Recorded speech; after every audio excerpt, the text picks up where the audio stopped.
Hola.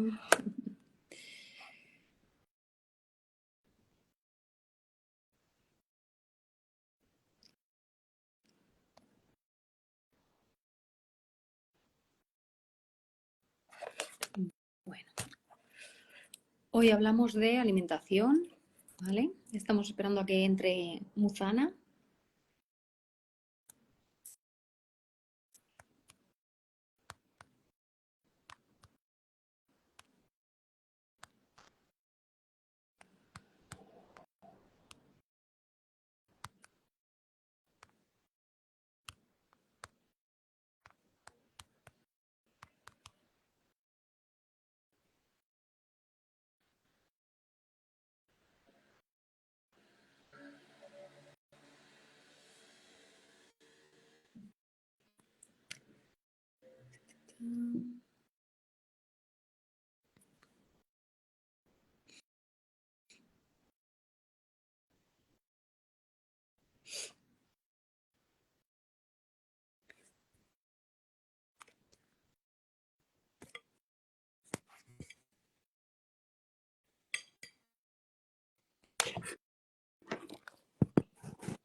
Hola.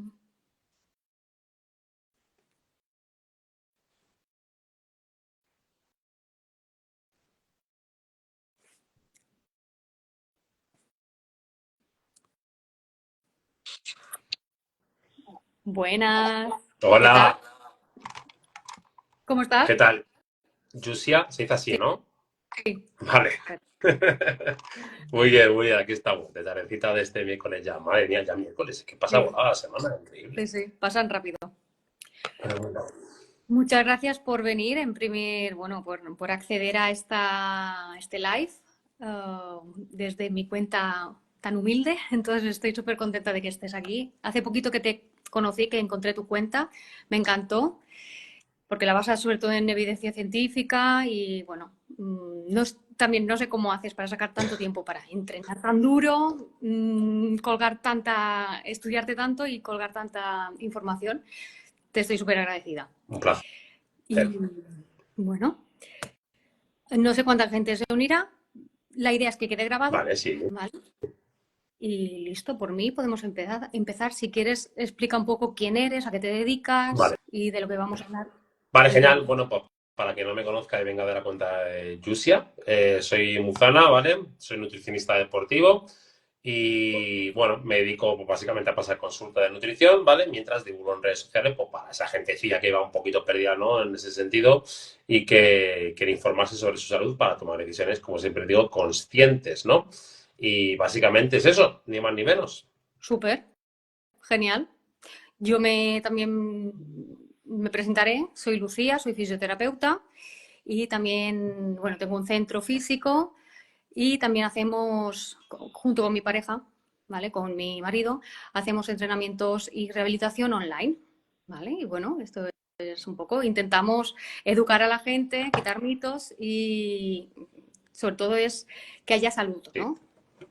Cubrimos diferentes patas de la salud, desde luego que sí. Exacto. Y por eso a nosotros sí que nos queda un poco colgada ese área, siempre lo derivamos. Y cuando te conocí dije, mira, pues ahí podemos, porque mucha gente nos pregunta, ¿cómo comer mejor? Ya. Ahora verás las preguntas que ya sabes cuáles son, pero Mm. hay muchos mitos, entonces, o mucha incertidumbre, y era como, mira, necesito que alguien cubra esta parte, Ujú. así que genial. Bueno, si quieres empezamos. Venga, perfecto. Hay muchas dudas sobre el engordar. ¿Qué alimentos engordan?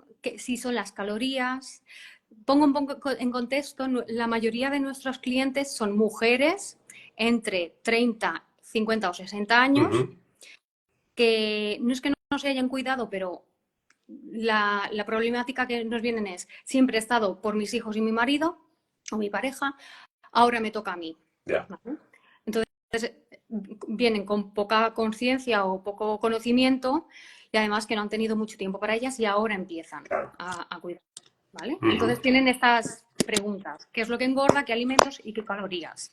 Yo creo Va. que ya sé la respuesta, pero quiero saber a ver qué dices tú. Hombre, si sigo mi contenido seguro que ya me ha sorprendido un montón. Vale. Sí, a ver, pregunta súper típica, que es verdad que parece que ya es una cosa que no casi no divulgamos, pero que está más que presente el día de Ujú. hoy y que la gente sigue preocupada por si X alimento engorda o si las calorías engordan. A ver, tenemos que entender que engordar, es decir, lo que es ganar tejido adiposo, grasa, sí que depende exclusivamente de lo que es un superávit calórico, ¿vale? Es decir, comer más calorías de las que gastamos, ¿vale? Esto es, como digo, a nivel teórico, es decir, de ahí no podemos salir. Digamos que son leyes de la termodinámica, ¿no? Es decir, si entra más energía de la que sale, pues ese exceso de energía se acumula en forma de grasa, ni más ni menos. Hasta ahí todo muy simple. Lo que pasa es que luego se tiende a complicar un poco más porque es verdad que, digamos que no todas las calorías tienen el mismo impacto en el metabolismo, ¿vale? Entonces, ¿por qué digo esto? Porque hoy en día está muchas veces el mensaje de, bueno, mientras comas menos de lo que gastas, vas a adelgazar. Y es verdad. Lo que Ujú. pasa es que en función de los alimentos que tú elijas, te va a ser más fácil alcanzar ese déficit calórico que te permita adelgazar o te va a ser más complicado, ¿vale? Pues pasarte de calorías, por así decirlo, ¿vale? Entonces, sobre el papel sí que es una cuestión de calorías que entran versus calorías que salen, pero es que la forma que tenemos de conseguir esas calorías importa mucho, ¿vale? Para como te digo, conseguir ese equilibrio y no pasarnos, ¿vale? Porque un ejemplo muy fácil que siempre puedo poner. Un donut, ¿vale? Que es un alimento que no tiene fibra, que no tiene fitonutrientes, que está procesado, que tiene mucho azúcar libre, ¿vale? ¿Qué pasa? Que a nivel calórico, ¿vale? Puede tener las mismas calorías que su equipación en patatas, por ejemplo, ¿vale? En patatas cocidas. ¿Cuál es la diferencia? Que ante la misma igualdad de calorías, un donut te va a saciar mucho menos, se va a absorber mucho más rápido y te va a hacer que, en consecuencia, tú a lo largo del día acabes comiendo más y eso sea lo que te haga engordar. Es decir, no es un alimento en concreto, sino que es el cúmulo de decisiones que tomamos en nuestro día a día que acaban desembocando en que tú acabes comiendo más calorías de las que necesitas. ¿Sabes? Vale, vale. Me gusta esa frase que has dicho, que es el cúmulo de decisiones que tomamos en el día a día. También lo alargaría a la semana, Sí, porque luego me claro, dicen, es que hoy he comido un donut. Bueno, hoy de 7 días, o los desde comes cada luego. día, ¿no? Eso es, Vale. es muy buen matiz porque es verdad que la gente tiende a pensarlo como a partir de las 12 de la noche, si has comido más, engorda, si no, se resetea. Y es verdad que en la fisiología es un continuo, no es una cosa de que en un momento para y se resetea o empieza a Sí, contar de cero, no, es un continuo. Por eso muchas veces hablamos tenemos un de, botón. Sí. efectivamente, de un continuo de flujo energético durante la semana, durante los meses, que al final es lo que va a dictaminar que tú ganes peso o no. Porque, o más que peso, mejor dicho, que ganes grasa o no, porque esa es otra. Muchas Ujú. personas ganan peso, pero es que el peso incluye muchas cosas que no son grasa, ¿vale? Incluye agua, incluye glucógeno, ¿vale? Pelo, Incluye, claro, el pelo, todo, o los, sea, los incluye un montón de factores. huesos.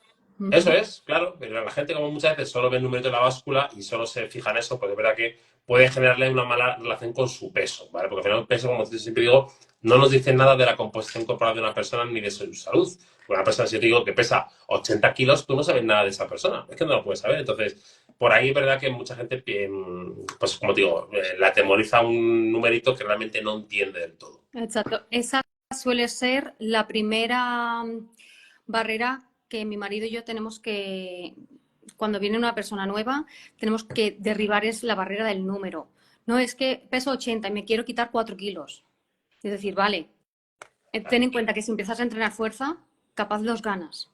Claro, O te quedas igual, claro, ¿vale? sí, Porque sí. vas a cambiar la composición corporal, vas a quitar grasa, pero vas a subir músculo. El músculo pesa más en relación al volumen, Mm. ¿no? Entonces, y les cuesta, pero bueno, ahí está nuestra labor. Sí, justo. O sea, a mí igual, o sea, Ujú. yo siempre digo a la gente, no te interesa perder peso, porque a ti agua de poco te sirve perderla, o músculo, menos aún, si es funcional es salud del músculo. Lo que te interesa es perder grasa, entonces no se puede perder peso de cualquier manera, porque ahí, como siempre digo, entra al final la dieta milagro, los efectos rebotes, ¿sabes? Que al final, porque si lo pierdes muy rápido, probablemente entres en un estado de alarma, con lo que tu cuerpo genera ciertos mecanismos de alerta, con lo que en consecuencia te acabará produciendo que recuperes el peso ganado e incluso ganes más de lo que habías perdido previamente. Por eso siempre el enfoque desde el hacerlo lo más saludable posible para que esa pérdida de peso sea a partir de la grasa, no a través del músculo y del agua, como te digo, que no tiene ningún tipo de sentido perderlo, ni mucho menos. Vale. Entonces, a veces también con todo esto de dietas cetónicas y no sé cuántas mil dietas hay, entonces si yo quiero o perder peso o tener una buena alimentación, si solo me baso en lo que has dicho de ingerir ciertas calorías, si Mm, solo son calorías de proteína, sí. imaginemos que solo podemos aislar proteínas o solo tomo batidos de proteína, Ujú, o solo tomo hidratos como la patata o... sí.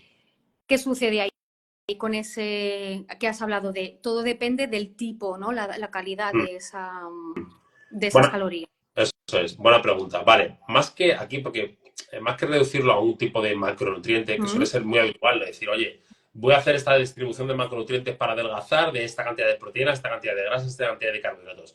Pero eso me parece a mí una visión muy reduccionista porque al vale. final tenemos que entender que nosotros no comemos macronutrientes aislados, lo que comemos son alimentos Ujú, completos, ¿vale? Integrales, con su matriz alimenticia.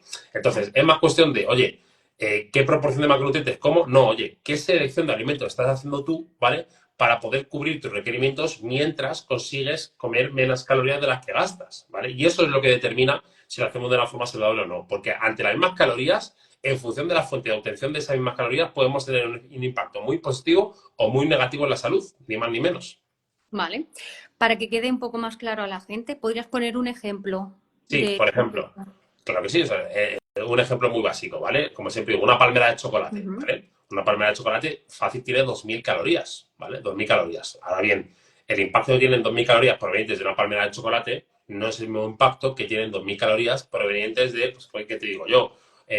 Unos garbanzos con espinacas y champiñones, una ensalada con arroz, quinoa, aguacate y todo lo que se te ocurra, ¿vale? ¿Por ujú. qué? Porque al final la densidad nutricional del segundo grupo de alimentos es mucho más completa. ¿Y qué pasa? Que al final es el impacto que tiene su consumo a través de la evidencia. Se ha demostrado que es mucho más favorable que el impacto que tienen las mismas calorías, pero de otra fuente, como puede ser, como digo, la palmera, que al final, pues, como digo, es más pobre en micronutrientes, que al final, para quien no lo sepa, macronutrientes son proteínas, grasas y hidratos, ¿vale? Y micronutrientes es, digamos, todo lo que no involucra impacto calórico, ¿no? Pero que sí que tiene una función imprescindible en el organismo, a nivel de, Ujú. pues como te digo, en todas las reacciones que tenemos en el cuerpo, ¿vale? De conversiones enzimáticas, químicas, pues todo eso son hay cosas que suelen estar carentes en los procesados y suelen estar mucho más presentes, sobre todo en los vegetales integrales, ¿vale? Donde más se encuentran concentrados estos grupos de alimentos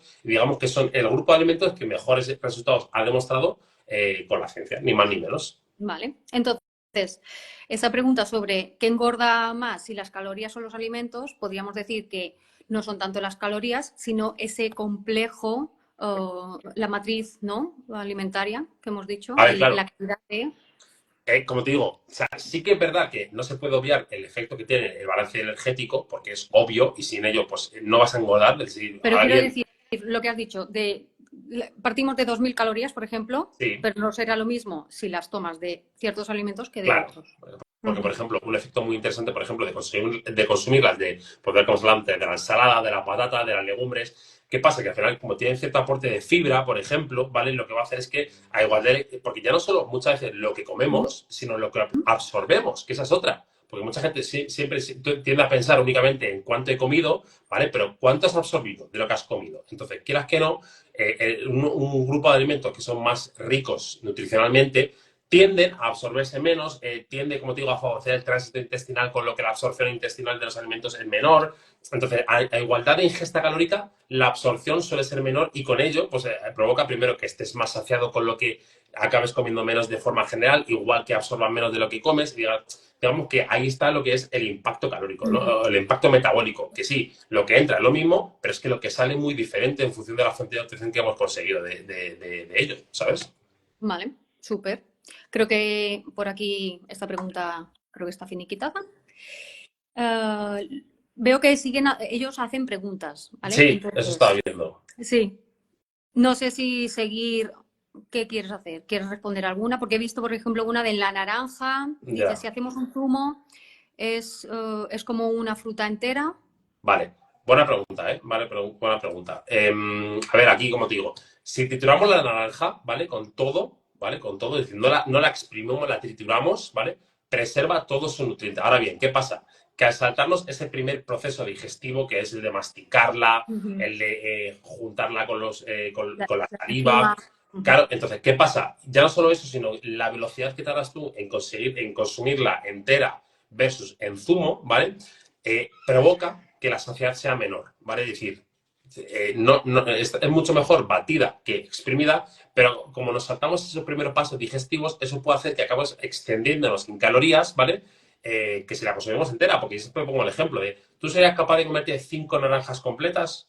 Probablemente no, ¿vale? Ahora bien, cuando las trituramos, es muy fácil incluirlas. ¿Por qué motivo? Porque al estar en formato líquido, de no requerir de masticación, de no requerir de un tiempo en la boca, de que pase lentamente por el esófago, pues al final es muy fácil incluir las calorías. De hecho, es una estrategia que se utiliza muchas veces para aquellas personas, por ejemplo, que les cuesta mucho incluir comida Ujú. y que buscan una ganancia muscular y que no son capaces de subir de peso. Pues, por ejemplo, para esos contextos viene bien, pero a nivel general, es verdad que siempre intento decir a la gente que triture lo menos posible los alimentos, ¿vale? Porque si no, no estamos tratando gran parte de ese primer paso de digestión. Como siempre digo, además, la digestión no empieza en el estómago, empieza en la boca, directamente.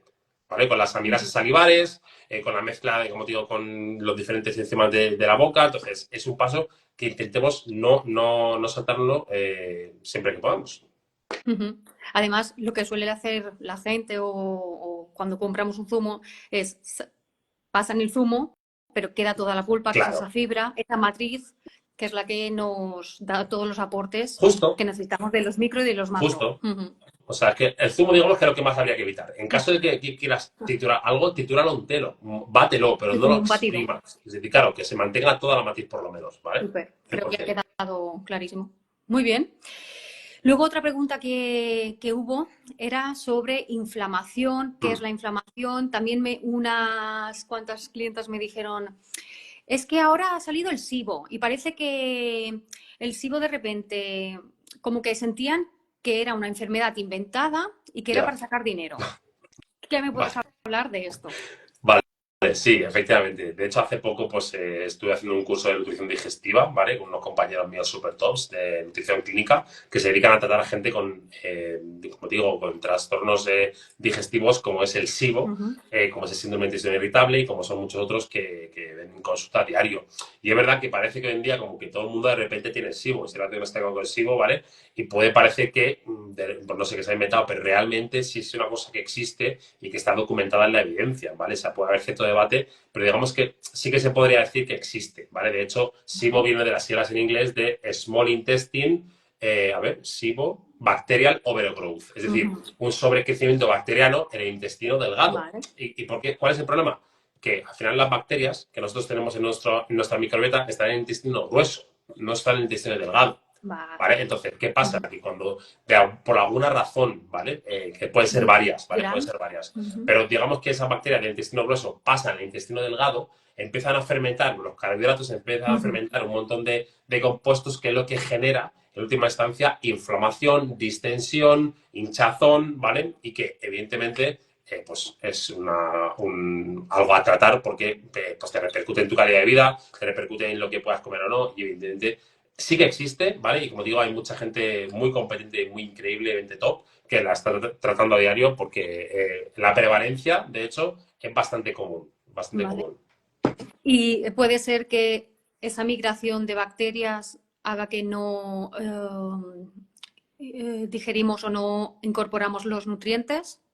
Claro, Vale. efectivamente, puede afectar a la absorción de ciertos nutrientes porque es verdad que digamos que los nutrientes, cada nutriente digamos que tiene un Ujú. tramo en el que sea absorbido, ¿vale? Es decir, no todos se absorben en la misma zona del tracto digestivo, sino que hay algunos que se absorben en una parte más distal, otros en una parte más proximal. Entonces, este sobrecrecimiento puede comprometer la absorción de ciertos nutrientes, ya no solo la absorción sino como te impide comer todo tipo de alimentos porque algunos te sientan mal, el mero hecho de no incluirlos también está comprometiendo el aporte nutricional que puede venir derivado de su consumo. Entonces, por eso, evidentemente, es una cosa a tratar con un profesional clínico Ujú. competente que esté formado porque, por ejemplo, yo he hecho el curso, ¿vale? O sea, yo lo estoy haciendo ahora, lo tengo que repasar todavía, pero todavía no estoy completamente formado como para tratarlo y hacerlo de la mejor forma posible. ¿Por qué? Porque requiere un tratamiento muy específico, ¿no? Con cierta diferentes fases, una de eliminación de los alimentos para ver si remite los síntomas, de tratamiento con antibióticos, de reintroducción paulatinamente para ver cómo le va sentando un alimento u otro, en qué cantidades lo tolera y cuáles no. Entonces es muy complejo y si no te formas especializadamente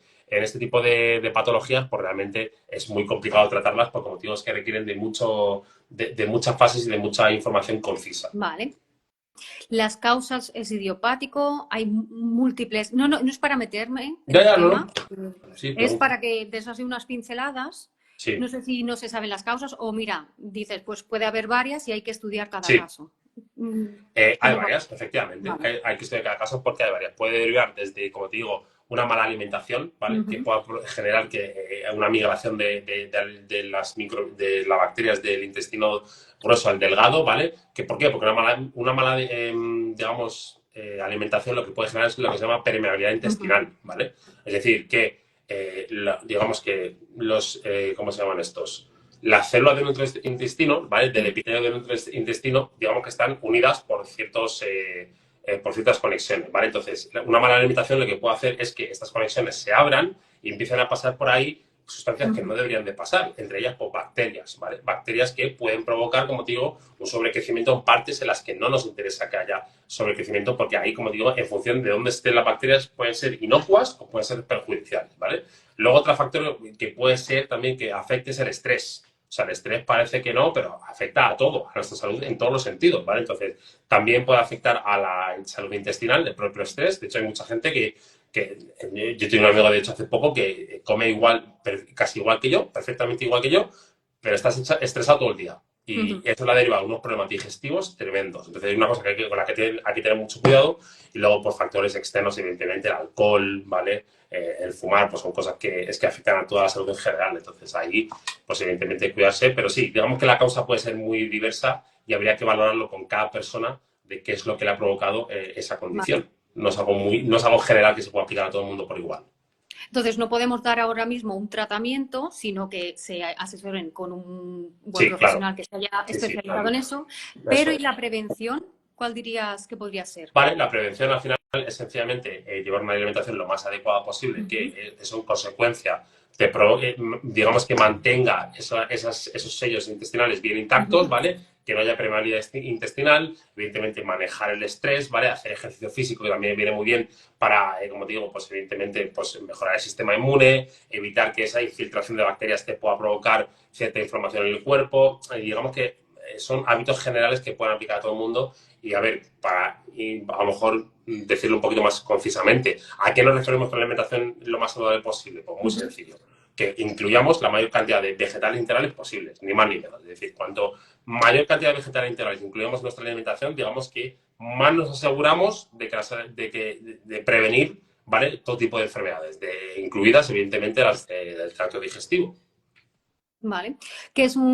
Así brevemente, qué es un vegetal integral? Vale, buena pregunta. Un vegetal integral no es ni más ni menos que aquel vegetal al que no se le ha quitado ninguna parte comestible, ¿vale? Ni se le ha añadido otra cosa que no sea otro vegetal integral. Te quiero decir, hay algunos, yo qué sé, si una berenjena le añades orégano, sigue siendo vegetales integrales, ¿vale? Porque has añadido una cosa que es otro vegetal integral.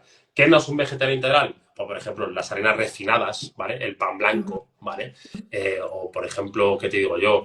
Vale. Pues Procesado, ¿no? sí, procesados, al final Sí. son procesados, Vale. ¿vale? Y entonces digamos que cuanto mayor proporción sea de los que sean integrales, de los que no se les ha quitado una parte comestible, que al final tú piensas que cada parte del vegetal tiene cierto compuesto de nutrientes que Ujú. o que tienen diferentes características y que todos son interesantes su consumo. Entonces, cuando quitamos cierta parte de ellos, digamos que también estamos quitando con ello cierto valor nutricional que va implícito en esa parte del alimento. Entonces, siempre hay la recomendación de que siempre sean integrales, ¿vale? Siempre sean integrales. Vale.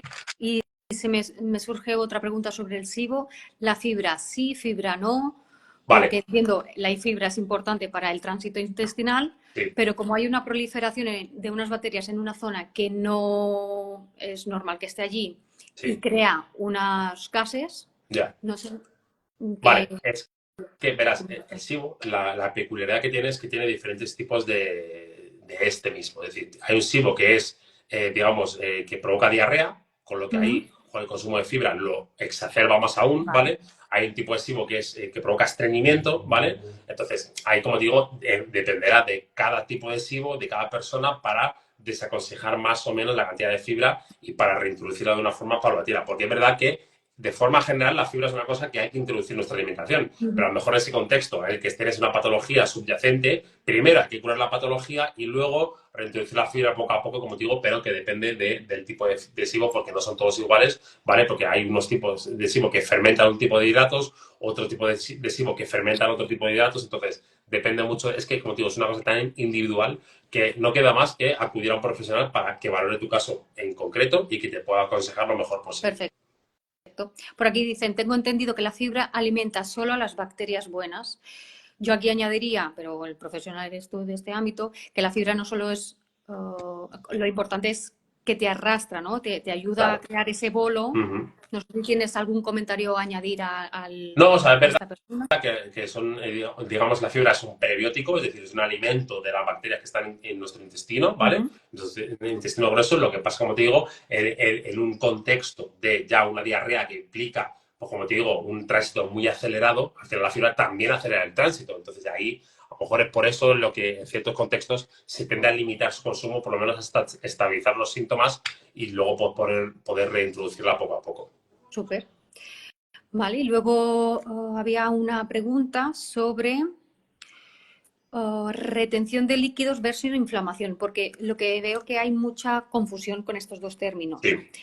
Y sobre todo, una clienta me dijo, es que me doy cuenta que cuando como pan, al día siguiente estoy inflada. Y otra persona le dijo, o a lo mejor es retención de líquidos. Entonces, creo que ahí hay un poco de cacao, si nos puedes aclarar estos términos. Vale.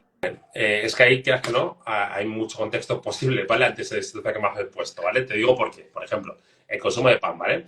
Una persona, al final, si consume pan y se sienta mal, puede deberse a muchas razones, ¿vale? Primero, puede ser que sea celíaca, ¿vale? Y no lo sepa, es raro, ¿vale? Ella Sí. me dijo que ganaba kilos. Dijo, me peso en la báscula y veo que he ganado 1 o 2 kilos.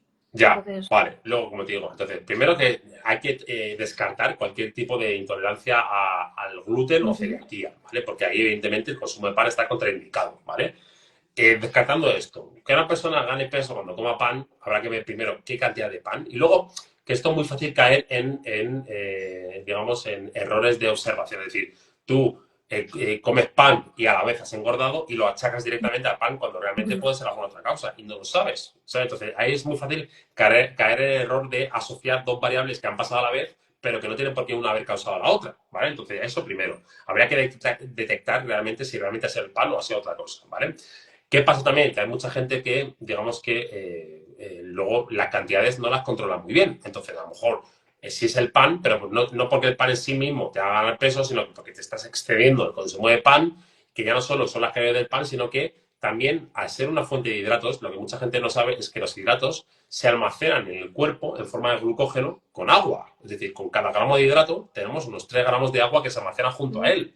Entonces, eso pesa, como comprenderás. Eso pesa. vale. Entonces, mucha gente, ¿qué pasa? Cuando hace una comida muy contundente en carbohidratos, ¿vale? Sobre todo, como digo, que suele ser lo habitual, ¿no? Pues una pizza o mucho pan de repente, o un platazo de pasta, que solo lleva pasta, no lleva ningún tipo de vegetales, ni de verduras, ni de nada.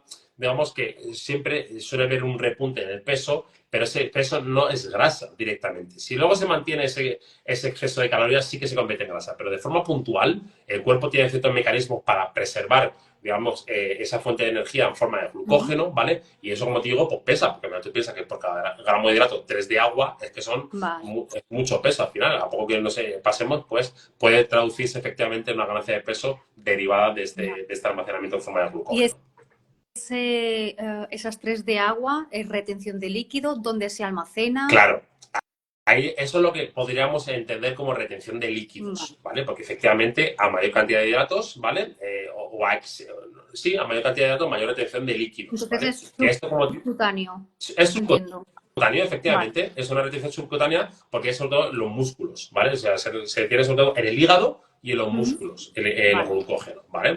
Entonces, esto es lo que puede, como digo, confundirse con, como digo, ganancia de grasa y demás. Ahora bien, hay mucha gente que confunde ganancia de grasa pura y dura con retención de líquidos. Ahí dice, me veo en retenida. Bueno, realmente es que a lo mejor ha ganado grasa y ya está. No es retención de líquidos ni nada. ¿Vale? Entonces, como te digo, es verdad que la gente suele tender a equivocarse con su autodiagnóstico, porque al final lo que hacen es autodiagnosticarse en base a lo que ellos mismos ven, ¿sabes? Entonces ahí, pues, más que caer en reduccionismos o en asociaciones pues, muy rápidas, pues valorarlo un poco más detenidamente, ver realmente el contexto de la dieta, qué es lo que te lo ha podido ocasionar y intentar hacer razonamientos un poquito más complejos y más detallistas sobre la causa de esa retención de líquidos, ¿vale? O esa ganancia de peso, que no son lo mismo.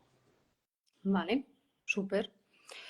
Entonces, para resumir, podríamos decir que la retención de líquidos, mm, supongo que hay muchas más causas, pero una Sí, podría mira, ser... otra que se me ha olvidado decirte. La sal, por ejemplo, también Vale. hace que retengamos líquidos. Ujú. Entonces, cuando una persona consume mucha sal, ¿vale? Al final, pues, ¿qué tenemos que hacer para compensar? Beber mucha agua, beber mucha agua, beber mucha agua. Entonces, eso evidentemente se traduce en que retengamos más líquido, ¿vale? Para digamos que, equiparar esa presión, ¿vale? Del consumo de la sal, ¿vale? Y que, por ende, pues, podamos mantener, como te digo, estable esa osmosis dentro de Ujú. nuestro sistema interno, ¿vale? Entonces, al final, ¿qué pasa? Que al final el exceso de hidratos, el exceso de sal suele ser consecuencia de una alimentación muy rica en productos ultraprocesados normalmente, ¿vale? Que son productos, como te digo, que para darles esa palatabilidad, ¿vale? Es decir, ese sabor Ujú. extremo, pues utilizan esto, utilizan combinaciones de grasas, de aceites, de sal, de azúcar, que al final todo eso en conjunto hace que tengamos que aumentar mucho la ingesta de agua, la ingesta hídrica, para equiparar la cantidad de concentraciones tanto en el torrente sanguíneo como en el intestino para que eso se absorba tranquilamente y para equiparar las presiones a diferentes lados del intestino. Entonces, eso, por ejemplo, también es una cosa muy habitual, que la gente cuando se excede en sal, pues también retiene líquidos. Entonces, eso es otra posible causa, desde luego. Vale, súper. De momento, esas son las que habíamos elegido, las preguntas que habíamos acordado. Vale. Pero tengo una que yo sé que tú eres, no sé si vegano o vegetariano. Yo soy vegano, sí. Vale, perfecto, yo también. Entonces, hay una pregunta que acabo de ver, no sé si tienes cinco Sí, sí, minutitos. sí, tranquila. Vale, es Sí, que vamos, no quiero hasta menos abusar, cuarto mínimo me la había guardado, así que sin problema, no perfecto, te no preocupes. quiero abusar de tu tiempo, pero hay un comentario que acaba de salir, me hace mucha gracia, que pone, ¿es posible que la dieta vegana inflame más porque se come mucho más volumen de alimento para llegar a las proteínas? Vale. Temazo. Vale, muy buena pregunta. A ver, aquí como te digo, estamos confundiendo inflamación con hinchazón o distensión abdominal, ¿vale? Es decir, inflamación, ¿vale? Para quien no lo sepa, a nivel general, una inflamación no es más que ¿por qué nos inflamamos, ¿vale? Es decir, la inflamación que es un proceso fisiológico normal, ¿vale? Que al final su objetivo es que a través de aumentar el riego sanguíneo a una zona del cuerpo, digamos que aceleramos un proceso de reparación ante algún posible daño que se haya podido producir, ¿vale? Entonces, la inflamación es un proceso fisiológico y normal. Ahora bien, el problema es cuando hay un exceso de inflamación. ¿Por qué? A Porque, largo como tiempo, ¿no? No es algo puntual, es llevado a tiempo, a largo claro, tiempo y entonces el constante. problema suele ser lo que se llama inflamación sistémica de bajo grado, es decir, es un estado de inflamación constante que tú no notas porque, como digo, es poquito, es bajo, pero es constante. Entonces, eso es lo que provoca muchas veces problemas de salud. Entonces, ¿por qué se produce la inflamación? No es más que una respuesta de tu sistema inmune a lo que entiende como un agente agresor del exterior. Entonces, no es más que un mecanismo de defensa, ¿vale? Por eso, como te digo, cuando comemos mal, ¿vale? Entiéndase mal, Ujú. ¿vale? Así entre comillas, pero vamos, a grandes rasgos, cuando comemos mal, al final el cuerpo está constantemente, digamos, en estado de alerta, de defensa ante como te digo, esos alimentos que tienen peor impacto en la salud que por los vegetales integrales, ¿vale? Entonces, al final, pues es lo que provoca, ¿no? Que estamos constantemente en un estado de alerta, de defensa, que al final es lo que provoca muchas veces que, pues, diferentes problemas a nivel de resistencia a la insulina, incluso pues, a nivel cardiovascular también tiene relevancia, de todo, de todo. Entonces, esa es la inflamación y otra cosa es la distensión o la hinchazón. ¿Por qué Ujú. digo esto? Porque es verdad que mucha gente, cuando no está acostumbrada al consumo de fibra, de alimentos ricos en fibra, lo que hemos hablado de los vegetales integrales, que al final todos ellos contienen una gran cantidad de fibra, cuando los empieza a incluir, ¿vale? En función de su nivel base de consumo de fibra anterior, ¿vale? Si no lo hace de una forma gradual, es verdad que le puede provocar más hinchazón de la cuenta. Puede fermentar más de la cuenta esa fibra en su microbiota, porque recordemos que la fibra es un prebiótico que sirve de alimento a los microorganismos de nuestra microbiota. Entonces, ¿qué pasa? Cuando tenemos una microbiota poco adaptada al consumo de fibra, ¿vale? A poco que incluimos más cantidad de la que viene o de la que está acostumbrada, digamos que se exacerba esa fermentación y eso es lo que provoca que nos sintamos más hinchados con más gases de lo habitual. Pero eso no es una inflamación, o sea, eso no es patológico, es algo Ujú. perfectamente normal y es consecuencia, como te digo, de no estar adaptado. Entonces, en ese contexto, lo que digo a la gente es que no se preocupe porque es algo normal, no significa que haya que dejar de consumir fibra porque te infla, sencillamente tienes que ser consciente de que hay que dejarle un tiempo de adaptación a tu microbiota para que cada vez sea capaz de fermentar más cantidad de fibra y que cada vez esos alimentos que al principio te sentaban mal porque te hinchaban, porque te daban gases, poco a poco, como te digo, te vayan dando menos gases. Entonces, una alimentación vegetal o vegana, ¿vale? Efectivamente, a ser completamente de base de productos, a base de productos vegetales, pues una persona, digamos que si no está acostumbrada en su dieta anterior a consumir mucha verdura o legumbres o cereales integrales y demás, pues de repente incluirlos, pues evidentemente le sienta mal, porque ahí entra, como digo, lo que es la transición, que depende mucho de cada persona, porque hay gente Ujú. que se adapta más rápidamente al consumo de fibra, gente que menos, y ahí de nuevo el personalizar, el individualizar, y que si no es capaz de hacerlo por su cuenta esa persona, siempre tiene la opción de contactar con un profesional que le guíe en ese proceso de incluir fibra, porque al final tenemos que entender que es beneficioso incluirla. Entonces, cuanto más podamos incluir, mejor. Ahora bien, no todo el mundo es capaz de tolerarla de la misma forma. Entonces, si una cosa que sabemos que es beneficiosa, no sabemos cómo incluirla, pues evidentemente merece la pena contactar con un profesional si no sabe hacerlo para conseguir los beneficios derivados de su consumo. Ujú. Vale, entonces Isabel, que es quien lo había preguntado y comenta, hablo desde mi experiencia y pregunto para saber qué es lo que he podido hacer mal. Al final Isabel lo que ha comentado es que tiene que haber un proceso de adaptación a ese nuevo hábito de incluir más fibra. Eso es. Es igual que cuando queremos, o a mucha gente le habrá pasado que hace un ejercicio nuevo Justo.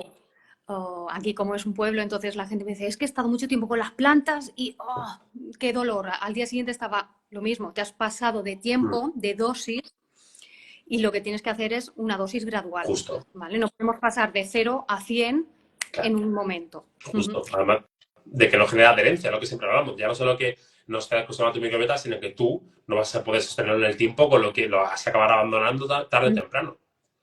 ¿Vale? En mi caso, yo me dejé la carne por convicción ética, Uh -huh. pero es verdad que cuando salía a los restaurantes con amigos, familiares, era comerme una hamburguesa o una pizza y se me hinchaba la barriga, ¡boom!, de golpe, un montón. Dejé de comer ese tipo de comida, Uh -huh. entonces incluí más aún fibra y verduras Claro. y ha desaparecido ese. Bueno, ya te estoy hablando de hace 10 años o más. Joder, imagínate. Pero es curioso cómo a mí lo que me lo creaba, aparte de que yo me he dado cuenta que no puedo comer pan actualmente, me cae mal.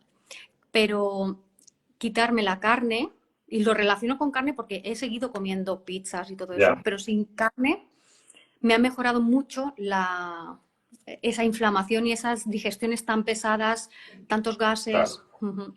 Eso es, sí, sí, al final es que eso es decir, al final tenemos que entender que la fermentación es un proceso de nuestra microbiota, entonces el consumo de los alimentos afecta directamente a la composición de nuestra microbiota, ¿vale? De las diferentes bacterias que la puedan componer. Entonces, es verdad que, de hecho, hace poco salió un estudio muy interesante que veía diferentes perfiles de microbiota en función de la dieta de las personas y digamos que los perfiles más sanos eran los de aquellas personas que consumían mayor cantidad de vegetales integrales en su alimentación, Ujú. ¿vale? Entonces, era muy interesante porque mostraba eso, al final, que evidentemente afecta directamente ya no solo a tu salud interna, sino a la salud de tu microbiota, que en número, por cierto, mucha gente no lo sabe, pero nos superan con creces. Es decir, tenemos mucho más organismos vivos en nuestra microbiota que nosotros mismos, ¿sabes? Que el hacerlo de nuestro cuerpo. Entonces, Ujú. evidentemente es importante cuidarla porque es una simbiosis, es decir, su bien es nuestro bien.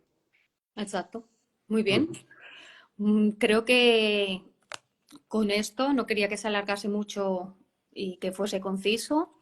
Sé que han salido más preguntas, las podemos guardar para una siguiente vez. Ya Uh estás -huh. invitado a venir.